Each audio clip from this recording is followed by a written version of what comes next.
Hello student, good morning. Hope so you all are good. Today I am going to teach you Business Environment, Unit 3rd. The topic is Monetary Policy. Firstly, we discuss about the meaning of monetary policy. Monetary policy is a part of economic policy of government. It influences supply of money, credit money, rate of interest. अपनी economy को control करने के लिए government time to time economic policy frame करती है। Economic policy का ही part monetary policy होती है। मॉनेटरी पॉलिसी के थ्रू ही गवर्नमेंट कंट्रोल करती है मनी सप्लाई को। जैसा कि मॉनेटरी के नाम से ही क्लियर होता है मनी, यानी मॉनेटरी पॉलिसी का मेन फंक्शन होता है कि मनी की सप्लाई को कंट्रोल करना।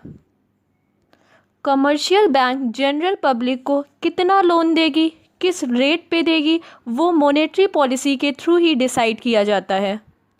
In India it is formulated and executed by reserve bank of India.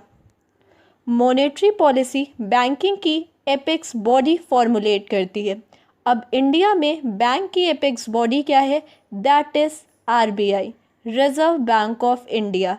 Monetary policy RBI के ही थ्रू बनाई जाती है और एग्जीक्यूट की जाती है। That means monetary policy is formulated and executed by reserve bank of India. अब हम लोग बात करते हैं ऑब्जेक्टिव्स ऑफ मॉनेटरी पॉलिसी, यानी मॉनेटरी पॉलिसी के कौन कौन से ऑब्जेक्टिव होते हैं। First one objective is price stability.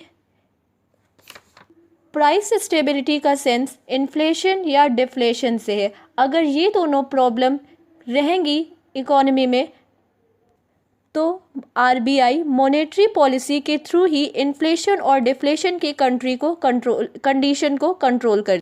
Inflation की कंडीशन में कमोडिटीज़ के प्राइजेस बढ़ जाते हैं और मनी और परचेजिंग पावर डिक्रीज़ हो जाती है। डिफ्लेशन जस्ट अपोजिट होता है इन्फ्लेशन का, यानी डिफ्लेशन की कंडीशन में कमोडिटीज़ के प्राइजेस कम हो जाते हैं और परचेजिंग पावर बढ़ जाती है। Second objective is rapid economic growth. अब इकोनॉमी ग्रोथ तब करेगी जब बैंक में इंटरेस्ट रेट कम होगा। जब इंटरेस्ट रेट कम होगा तो लोगों